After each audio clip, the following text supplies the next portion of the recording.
देश के प्रधानमंत्री नरेंद्र मोदी और माइक्रोसॉफ्ट के संस्थापक बिल गेट्स के बीच में एक मीटिंग हुई और दोनों के बीच में आर्टिफिशियल इंटेलिजेंस से लेकर स्वास्थ्य, क्लाइमेट और रिसाइकलिंग समेत कई मुद्दों पर बेहद ही खास चर्चा हुई। पीएम मोदी और बिल गेट्स की इस चर्चा का एक वीडियो भी रिलीज किया गया। इस वीडियो में पीएम मोदी ने भारत में टेक्नोलॉजी, इनोवेशन और रिसाइकलिंग को लेकर दिल खोलकर अपनी बात की। इसके साथ ही प्रधानमंत्री नरेंद्र मोदी ने बिल गेट्स को अपने भविष्य के लक्ष्यों के बारे में भी जानकारी दी। आपको बताते हैं कुछ बड़ी बातें जिस पर दोनों के बीच में चर्चा हुई है। भारत की डिजिटल क्रांति पर चर्चा हुई।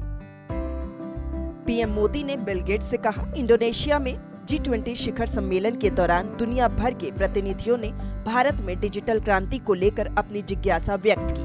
मैंने उन्हें समझाया कि हमने एकाधिकार को रोकने के लिए टेक्नोलॉजी का लोकतंत्रीकरण किया है। बिल गेट्स ने भारत और भारत सरकार की तारीफ करते हुए कहा कि इस देश में एक डिजिटल सरकार है। भारत न सिर्फ टेक्नोलॉजी को अपना रहा है बल्कि क्षेत्र में नेतृत्व भी कर रहा है। इधर टेक्नोलॉजी के साथ महिलाओं को सशक्त बनाने पर भी चर्चा हुई। पीएम मोदी ने कहा कि भारत में महिलाएं विशेष रूप से नई टेक्नोलॉजी अपनाने के लिए स्वतंत्र हैं और वो तेजी से नई टेक्नोलॉजी को अपना भी रही हैं। उन्होंने नमो ड्रोन दीदी योजना जैसी चर्चा की। इधर आर्टिफिशियल इंटेलिजेंस पर भी चर्चा हुई है। पीएम मोदी ने बिल गेट्स को ये भी बताया कि 2023 G20 शिखर सम्मेलन के दौरान उन्होंने AI का उपयोग कैसे किया।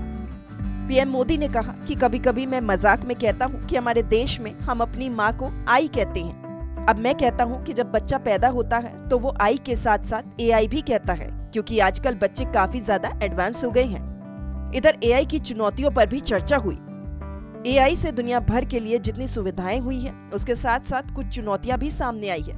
पीएम मोदी ने बिल गेट्स के साथ डीप फेक टेक्नोलॉजी जैसी AI की चुनौतियों पर भी चर्चा की। इधर ग्रीन हाइड्रोजन प्रोजेक्ट पर भी चर्चा हुई।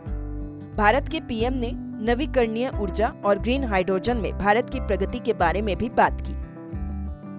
आपको बता दें कि माइक्रोसॉफ्ट के को-फाउंडर बिल गेट्स ने पीएम मोदी से मुलाकात की और भारत की डिजिटल क्रांति के बारे में कई मुद्दों पर दोनों के बीच में पीएम आवास पर चर्चा हुई। ब्यूरो रिपोर्ट, सूर्य समाचार।